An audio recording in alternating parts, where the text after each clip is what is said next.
ইয়া মহিলা, মা, বোন, চাচা, চাচি, নামাজ ছাড়া মানুষ মুসলমান থাকে না। ওয়াল্লাহি আমি বলছি না কোথায় বাঁধবেন, তর্ক পরে। আমি বলছি আপনি নামাজটা স্টার্ট করেন। আমি বলছি না যে তারা ওই 20 রাকাত পড়বেন না 8 রাকাত পড়বেন। আমি বলছি যে আপনি পড়েন, 2 রাকাত হইলেও পড়েন। আমি বলছি যে আপনি ঈশার নামাজ 15 রাকাত দরকার নেই, আপনি শুধু 4 পড়েন। আমি কি বলছি সুন্নত বাদ দিতে? আমি বলছি যে তুমি পড়ছো না, শোনো, ভয় পেও না, ঈশার নামাজ 15 রাকাত তোমার উপরে ফরজ নয়।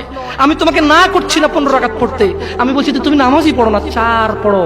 এই 4 রাকাত ঈশা না পড়লে তুমি মুসলিম নও, 3 রাকাত মাগরিব না পড়লে তুমি মুসলিম নও, 4 রাকাত আসর না পড়লে তুমি মুসলিম নও।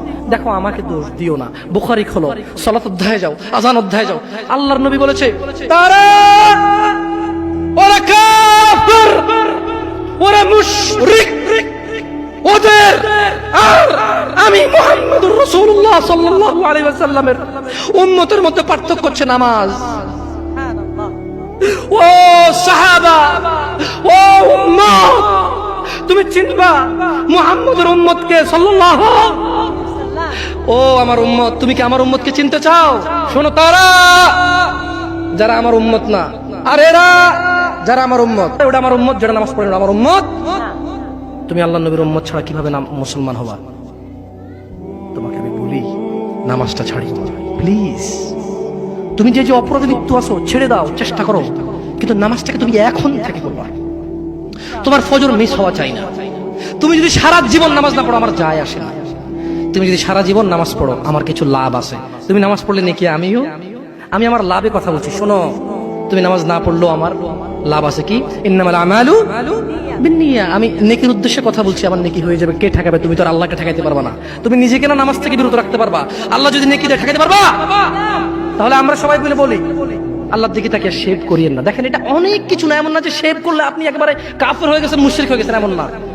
লজ্জা থাকা উচিত। কিভাবে কাটতেছেন? কিভাবে? মহিলার ওঠে না, আপনার ওঠে, কেমনে কাটতেছেন? গলা কেটে দিবেন? কাটবেন না কেন? এটা হারাম। এটা কাটাও তো হারাম। শুকর খাওয়া কি হারাম? এই যুবক, তুমি দাঁড়াও, সবাই লক্ষ্য করবেন না, ওকে কেউ ভিডিও করিও না, পরে লজ্জা পাবে ইন্টারনেট আসলে। তোমাকে এখন শুকরের মাংস দেবো, খাবা? কেন খাবা না? জোরে বলো। আপনি শুকরের মাংস খাবেন? আপনি কুকুরের মাংস খাবেন? কেন খাবেন না? কেন? কেমন হারাম? শুকরের মাংস খাওয়া কি হারাম? এই এখানে তাহলে আর বলছি না, কেউ কি রাজি হবে তার বোনের সাথে জানা করতে? কেন? কেন? কেন? কেন? তো নামাজ না পড়া কি? শুকরের মাংস খাচ্ছ না হারাম দেখে নামাজ ছেড়ে দিচ্ছ, তো সেটা তো হারাম। তার মানে তোমার যদি স্বাদ লাগতো আর তোমার বাপ মা যদি শুকরের মাংস খাইতে, তুমিও খাইতা, হারাম আর বাস্তা। তোমার বাপ নামাজ পড়ে না যুবক, তাই তুমি নামাজ পড়ো না। তোমার বাপে ভাত খায় তাই তুমি ভাত খাও। পাকিস্তানের রুটি খায় তাই ওরা রুটি খায়। চাইনিজরা এইভাবে লাঠি দিয়ে খায়, ওরা লাঠি দিয়ে খায়। শোনো, তুমি বলতে চাচ্ছ তুমি শুকর খাও না কারণ এটা হারাম, তুমি মিথ্যু। তুমি একটা চরম মিথ্যাবাদী, ধোঁকাবাজ। তুমি বলছো তুমি শুকর খাও না, এটা হারাম না?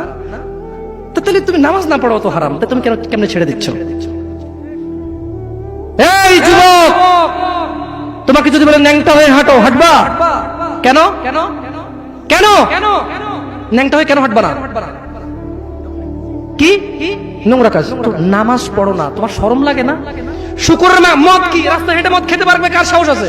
এখানে সাহসের অভাব নাই, বাপরে বাপ, এই কথা বলে আবার কারো সাহস জায়গায় দিতে চাই না। তবে অনেকেই চাইবে না, অনেকেই। কেন শরম? কেন? কারণ কেউ যদি রাস্তা দিয়ে হেঁটে হেঁটে মদ খায়, ওর সাথে কেউ মেয়ে বিয়ে দিবে? কেউ? আপনি রাজি হবেন রাস্তায় ভাবে মদের বটল নিয়ে হাতে হাতে মদ খায়, এর কাছে মেয়ে বিয়ে দিবেন? কেন? এটা নির্লজ্জ লোক মদ হেঁটে হেঁটে খায় ওপেনে। এই ছেলেটাই কিন্তু ওপেনে নামাজ পড়ে না, আপনি মেয়ে বিয়ে দিচ্ছেন। আপনি নাকি ধার্মিক? হ্যাঁ, চিটিং মেশিন।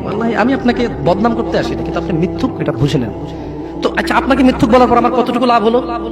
2-4 লাখ টাকা যাবে ঢুকেছে, ঠিক না? আমেরিকা থেকে আসতেছে না। আমি আপনাকে মিথ্যুক বলে লাভ নাই, আমি আপনাকে মিথ্যুক বলতে আসি নাই। তবে আমি আপনাকে বলি আল্লাহ ক্ষমাশীল, ক্ষমাকারী, ঠিক আছে?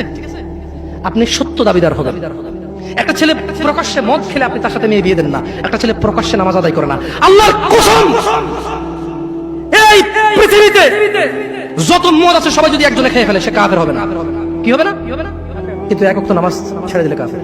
ঠিক? আপনার কাছে মদ খাওয়াটা বড়, আমি কি মদ খাওয়াকে ছোট করে দেখতেছি তার মানে না? এখন কিছু লোক বলে জামশেদ ভাই বলছেন নামাজ না পড়া অনেক বড় অপরাধ, আরে মদ খা তুই, পুরো পৃথিবীর সব খেয়ালা কিছু না। আমি মনে হয় এটা বলছি, ঠিক না? না এরকম বোঝে ভাই, বোঝে বোঝে, এরকম অনেকে আছে বোঝে, এটা বুঝিয়েন না, আমি উদাহরণ দিয়েছি। শরম করুন। আপনি বাপের সামনে সিগারেট খেতে লজ্জা করে, বাপের সামনে বেনামাজি থাকতে লজ্জা করে না। আপনারা আপনার স্ত্রীদের সাথে যে ঘুমান, ছেলে সন্তানের সামনে ঘুমান, লজ্জা করে, কিন্তু ছেলের সামনে বেনামাজি থাকেন, লজ্জা করে না। আপনি বুঝেন, এই পৃথিবীতে লা ইলাহা ইল্লাল্লাহ বলার পরে, লা ইলাহা ইল্লাল্লাহ বলার পরে, ওয়া আন্না মুহাম্মাদুর রাসূলুল্লাহ বলার পরে শিরক, আল্লাহর সাথে অংশীদারিত্ব হচ্ছে সবচেয়ে বড় অপরাধ। ঠিক আছে? এরপর কাজ হচ্ছে সালাহ, এরপর কাজ কি? নামাজ। এরপর কাজ কি? নামাজ। আপনি জানেন এই নামাজ না পড়লে মানুষ কাফের হয়ে যায়, অথচ মানুষ ন্যাংটা হয়ে হাঁটতে লজ্জা পায়, মানুষ প্রকাশ্যে মদ খেতে লজ্জা পায়, মানুষ প্রকাশ্যে দাঁড়িয়ে পেশাব করতে লজ্জা পায়, মানুষ প্রকাশ্যে প্রেমিকের সাথে কথা বলতে লজ্জা পায়, মানুষ বাপের সামনে সিগারেট খেতে লজ্জা পায়, মানুষ প্রকাশ্যে শুকর মাংস খাবে না, মানুষ প্রকাশ্যে সিগারেট খায় না, মানুষ প্রকাশ্যে গাঁজা খায় না, মানুষ প্রকাশ্যে নাচে না, মহিলারা প্রকাশ্যে গোসল করতে লজ্জা পায়, পুরুষরা প্রকাশ্যে পায়খানা করতে লজ্জা পায়, কিন্তু কেউ এত জঘন্যতম অপরাধ যা না করলে কাফের হয়ে যায়, প্রকাশ্যে সবাই আজান চলে, কেউ মসজিদে আসে না, কেউ লজ্জা পায় না। তাহলে দুনিয়া কি বলেন তো? তুচ্ছ খেলতামাশা। নামাজটাকে ঠিক করেন। যদি আল্লাহ আমাকে বাঁচায় রাখে আগামী বছর আনলে, আজকে পরিচয় দিয়ে গেলাম। কি দিয়ে গেলাম?